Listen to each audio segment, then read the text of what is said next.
Herkese merhaba arkadaşlar. Ben Mehmet Yılmaz. Kendini Değerlendir firmasında danışman olarak görev yapıyorum. Elif'le birlikte çalışıyoruz. Merhaba, ben de Elif Tüzün. Ben de aynı firmada Kendini Değerlendir danışmanlıkta danışan olarak görev yapmaktayım. Bugün size Assessment Center egzersizlerinden role play ile ilgili önemli noktaları, merak edilenleri aktarmaya çalışacağız. İsterseniz başlayalım. Mehmet, değerlendirme merkezinde role play egzersizinin amacı nedir? Aslında Elif, bu işe biraz firmaların gözünden bakmak lazım. Mesela bir yönetici, birkaç tane yönetici adayımız var. Bu adayları terfi ettirmeyi düşünüyorsunuz. Fakat kafanızda şüpheler var. Yani bu şüpheler neler? Bu yönetici adayını yönetici yaptığınız zaman ekibi yönetebilecek mi? Ekibindeki üyelerle problem yaşayacak mı? Ya da tam tersinden baktığınızda onların problemlerini çözebilecek mi? Sıkıntılarını çözebilecek mi? Onlara çözüm yöntemlerini, yolunu gösterebilecek mi? Aslında bunu uygulamalı olarak firmalar görmek istiyor. Yani bir egzersize sokarak gerçek bir durum yansıtılıyor çalışana ya da işte yönetici adayına. Doğal olarak burada hangi yöntemleri kullanıyor, hangi liderlik yöntemleriyle ilerliyor? Bunlar gözlemleniyor. Doğal olarak da biraz daha doğru bir seçim yöntemi oluyor. Bu yüzden roleplay egzersizleri kullanılıyor genelde assessment center sistemlerinde. Evet, önemli egzersizlerden. Yani simülasyon gibi bir şeye giriyor aslında danışanlar. Evet, Ve aynen. gerçek hayatın bir simülatif senaryosunda bir role play'de nasıl yetkinliklerini sergilediğini gözlemliyoruz biz de. Aynen öyle. Süper. Peki bu uygulamalarda kaç çeşit egzersiz tipi var? Böyle konuya göre değişiyor mu? Hı hı. Nasıldır tipleri? Ya şimdi şöyle, en sık kullanılan egzersiz tipi yönetici çalışan. Yani Hı. ast üst ya da sorumlu çalışan egzersiz dediğimiz bir egzersiz türü. Genelde en çok bu kullanılıyor. Fakat sadece bu değil. Şimdi ekip yöneten pozisyonlarda evet bu tercih edilirken müşteriyle daha fazla temas halinde olan, müşteriyle iletişimi yüksek pozisyonlarda sorunlu bir müşteriyle ilgili olarak bir müşteri roleplay'i yapılıyor. Sorunlu müşteri roleplay'i. Doğal olarak çalışanın buradaki müşterinin problemini çözmesi ve çözüme ulaştırması bekleniyor. İkincisi bu. Üçüncüsü de genelde yani şirket içi pozisyonlarda veya daha üst pozisyonlarda kullanılan bir uygulama. Eşdeğer pozisyon, yani yönetici roleplay'i yapılıyor. Bu roleplay'de de siz mesela örnek verelim, finans müdürüsünüz. Karşıdaki kişi de bölge müdürü ya da pazarlama müdürü olabiliyor. Yani benzer title'da insanlar oluyor. Burada genelde biliyorsunuz hani işte bütçe ya da kaynak ya da ekiple ilgili bir kullanım ya da süreçlerin yönetimiyle ilgili problemler oluyor. Bu problemleri karşılıklı olarak çözmeniz bekleniyor. Öyle söyleyeyim. Çok güzel. Bu tip role play egzersizlerinde peki hangi konular işleniyor? Ya genelde bu şeylerde yönetici ast üst pozisyonlarda yani sorumlu çalışan personel türlerinde genelde maaş kötü olabiliyor. Çalışan terfi edememiş oluyor. İzin alamamış oluyor. Ya müşteriyle ilgili bir sıkıntı ya da ekip arkadaşlarıyla ya da işin işleyişiyle ilgili sıkıntılar yaşamış oluyor. Biraz önce de söyledim ama eşler pozisyonunda da dediğim gibi bir kaynak paylaşımı konusunda bir sıkıntı yaşanıyor olabilir. Ya da ortak yapılan bir işi karar verme süreçlerinde ya da işin sonuçlanma süreçlerinde bir taraf elini taşın altına sokmuyor, süreci yavaşlatıyor olabilir. Müşteri probleminde de yani genelde ürünle ilgili ya da müşteri temsilcisinin davranışıyla ilgili bir problem olabilir. Bu tür egzersizlerde genelde kabaca özetleyecek olursak bu konulara değiniliyor.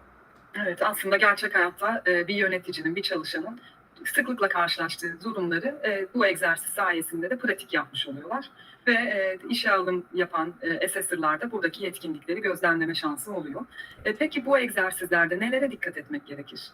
Ya şimdi bizim eğitim verdiğimiz adaylarda gördüğümüz en büyük problemlerden bir tanesi ana problemi anlama konusunda sıkıntı yaşıyorlar. Yani şimdi tabii ki şöyle düşünmeleri çok normal. Hani ben yöneticiyim. Yönetici olduğum zaman da buradaki konuların hepsinden geri bildirim vermem lazım. Mutlaka söylemem. Evet mutlaka geri bildirim verilmesi lazım ama bu konulardan bir tanesi genelde çok önemli oluyor. Yani asıl konu o oluyor. Yani örnek veriyorum bir çalışan terfi edememişse e, doğal olarak bunun yan davranışları olarak bazı performans problemleri ortaya çıkıyor. Mesela nedir? İşe geç gelmek, arkadaşlarıyla anlaşamamak.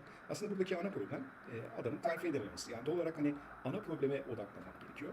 Tabii ki az önce de söyledim ama tüm konularda geri bildirim vermek lazım. Çünkü geri bildirim verilmezse yani zor konuları çalışanlarla konuşamıyor, geri bildirim veremiyor şeklinde not alınabilir. Doğal olarak buna dikkat etmek gerekiyor. Tabii şimdi bu tür vakalarda ana hedef, ana strateji şu olmalı, ikna etmek. Yani sonuçta çalışanı ikna etmek gerekiyor.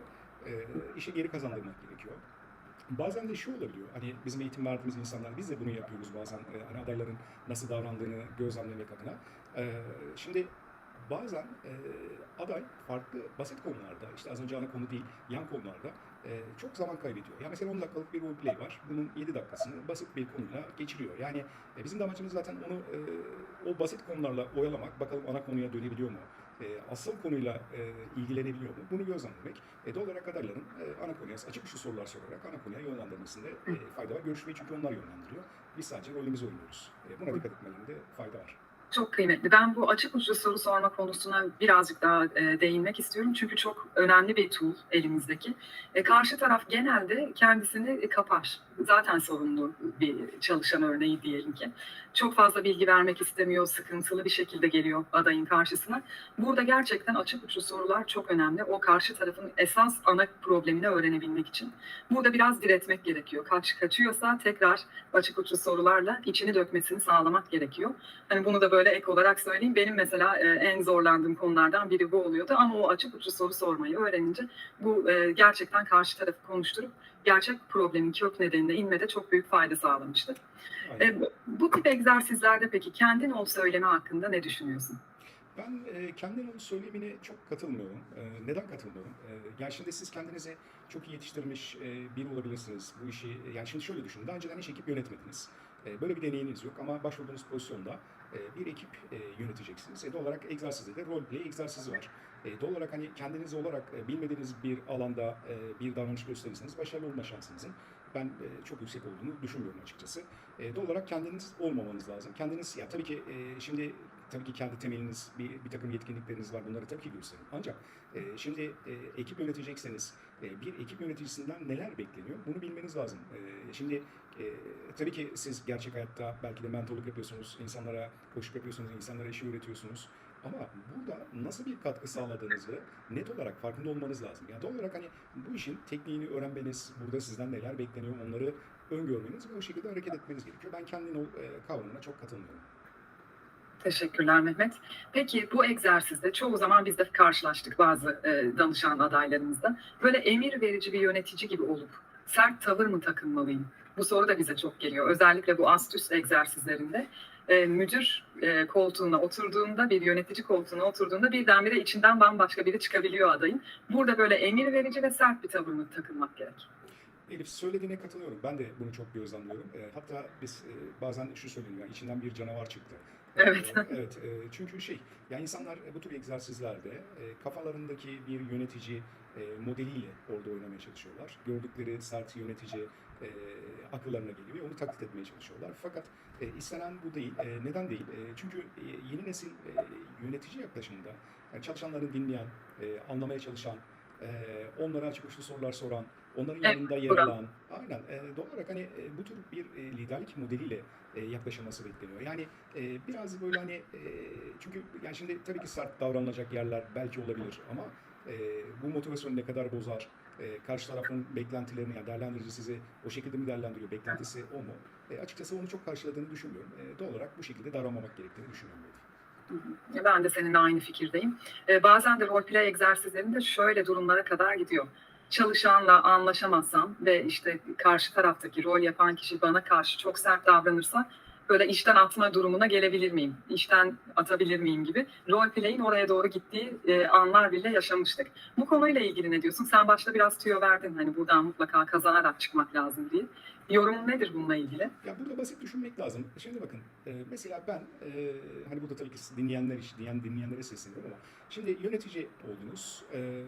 Elinizde daha önceden çok başarılı bir çalışan var. Yani bir önceki yıllarda ya da aylarda çok başarılı bir performans göstermiş bir çalışanınız var. Şimdi bu çalışanı elinizde tutmanız mı? Yoksa işten atmanız mı size ya da şirketinize daha fayda sağlar? Şimdi işten attınız diyelim. Şimdi ne çıkacak karşınıza? Gerçek hayattan bahsediyorum. Evet. Şimdi insan kaynaklarıyla birlikte tekrar bir CV inceleme sürecine gireceksiniz. Tekrar bir aday arayışına gireceksiniz. Adayla iş görüşmesi yapacaksınız. O arada işler ilerleyecek. Doğal olarak hani işler ilerleyecek derken eksik adamla işleri ilerletmeye çalışacaksınız. Doğal olarak zaman ve enerji kaybına yol açacak. Ya aslında basit bir şey var. Basit olan şey ne? Kendi elindeki çalışanı kazanmak. Yani şimdi tavsiyem tabii buradaki görüşmelere giren arkadaşlara mutlaka çalışanları kazanmaya çalışsınlar. Çünkü Şimdi değerlendirici de o gözle bakıyor. Yani amaç orada sizin çalışan atmanız değil ki. Bir çalışan atmak basit iş. İçeri girersiniz, anlaşamadınız. Ben seni işten atıyorum. Tamam, ben de ayrılıyorum der karşı tarafta. Doğal olarak bu beklenen bir şey değil. Kazanmaya çalışmalısınız. Onu motive etmeye çalışmalısınız. Şirketin, yani baktığınız zaman, kabaca baktığınız zaman şirketin ticari karlılığı için elinizdeki çalışanı kazanmak daha faydalı olacaktır diye düşünüyorum.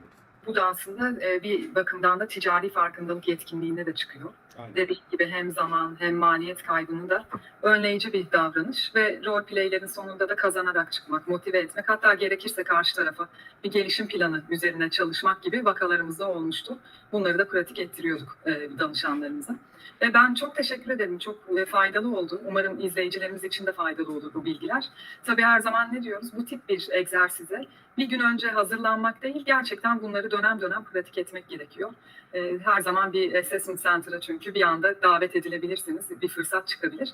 Bunlar için de biz kendini değerlendir danışmanlık olarak size profesyonel ekibimize hizmet vermeye her zaman hazırız. Teşekkürler Elif. Görüşmek üzere. Görüşmek üzere.